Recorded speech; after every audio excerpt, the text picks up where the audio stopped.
Hello. Yesterday we talked about artificial intelligence. Today we are going to talk about cybersecurity and identity management. This video will be short, only a few minutes, and specialists will not learn anything new. That is not the objective. Cybersecurity is a concern for all business managers, and that is the audience I want to talk about here. So, let us start. It is a cliché to say that the world has become more volatile.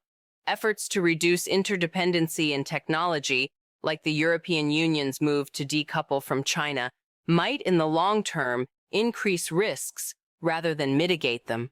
In one of our papers on cybersecurity on ResearchGate, we highlighted the fact that the risk of cyberterrorism, attacks designed to harm digital infrastructure, must be treated with the same urgency as financially motivated cyber attacks.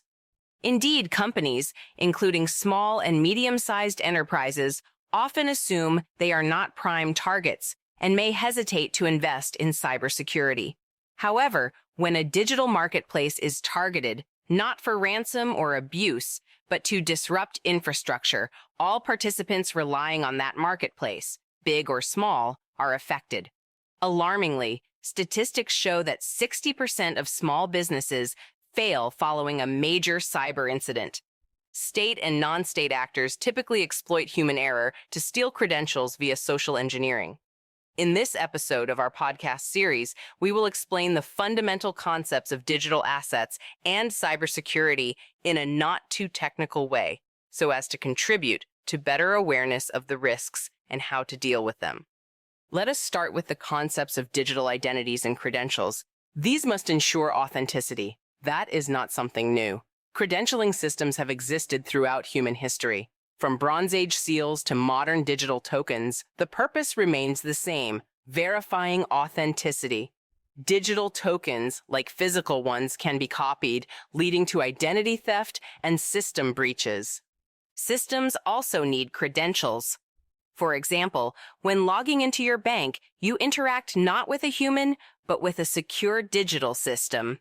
Even in industrial settings, machines, such as robots, managed by distributed or centralized control systems, must authenticate instructions from other machines or from human supervisors monitoring the process using a SCADA or other production management system.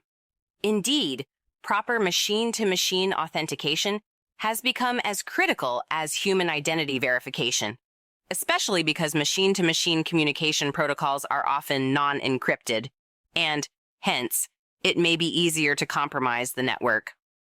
Cybersecurity experts recommend multi-factor authentication, MFA, combining something you know, like a password or PIN code, something you have, such as a smartphone or security token, and, or, something you are, demonstrated through biometrics like fingerprints, voice, or facial features. Machines also follow similar protocols. For example, computers exchange IP addresses and port numbers or adopt communication protocols like TCP, IP, or industrial standards like BACnet. Emerging scenarios include AI systems securely exchanging credentials to operate safely. Let's single out biometry here, which is what makes authentication different for humans from authenticating systems as such. Indeed, you cannot associate machines with biometric credentials. Biometric authentication, something you are, is often viewed as more secure than the other factors. However, these factors are digital too, and can therefore be copied and misused. Fingerprints are stored as 500 or 1,000 dots per inch grayscale images, typically less than 500 bytes. Such small files can be replicated and abused. Voice cloning is very easy too nowadays. Iris scans, while more complex, rely on high-resolution imaging and are similarly vulnerable. I could give other examples. Do not assume that solely relying on biometrics is safe. It is not. Fortunately, modern safeguards limit abuse. For example, capacitive fingerprint sensors detect electrical conductance, preventing dead or artificial fingerprints from being used. Retina scanners incorporate motion analysis, making it difficult to fool systems with static images. Still, the storage and use of biometric data demand caution. Secure multi-factor authentication and decentralized storage e.g., storing data on personal devices rather than centralized repositories, enhance safety. For instance, Windows Hello and Android-based systems store biometric data locally rather than uploading it to the cloud. Now that we have talked about this, let us talk about baselines for identity and access management, IAM, requirements when you want to ensure NIS2 compliance. Authentication spans a wide field, often involving third-party identity and access management services, IaaS.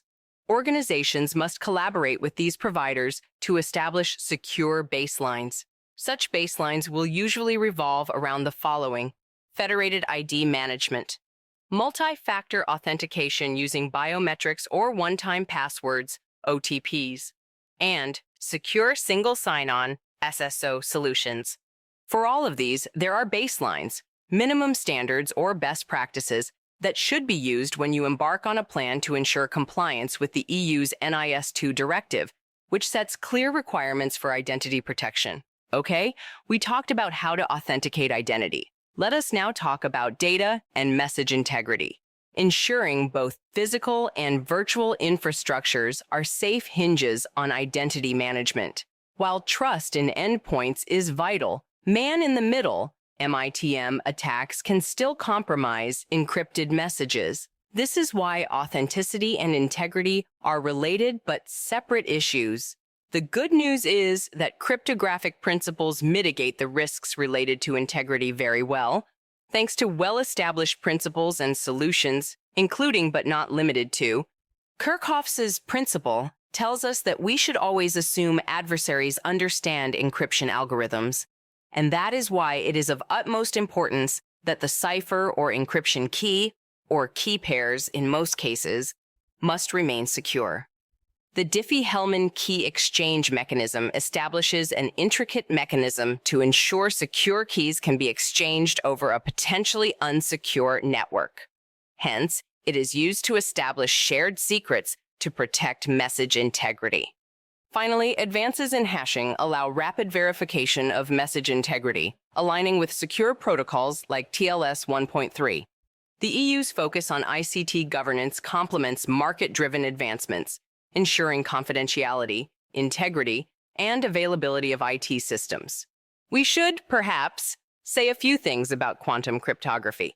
Is it the next big thing? We do not think so. Quantum cryptography gets a lot of attention in the literature, but its practicality is debated. Conventional engineering, like hardware acceleration and advanced chip designs, may outperform quantum technologies in the foreseeable future.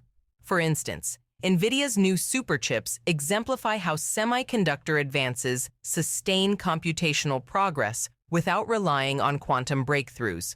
So what can we conclude? Cyber attacks inflict trillions in annual economic damages, potentially reaching $10 trillion this year. This cost underscores the urgency for robust cybersecurity measures, especially for SMEs. The EU's NIS2 framework provides a strong compliance baseline, urging organizations to, first, analyze vulnerabilities. Second, implement security information and event management, IAM systems. Third, test business continuity and disaster recovery plans. However, a prime requirement across all applications and systems is to first adopt robust identity and access management systems. These measures require a shift in mindset. Ignoring the risks is no longer viable. Cybersecurity must be proactive, not reactive. As promised, we wanted to keep this short.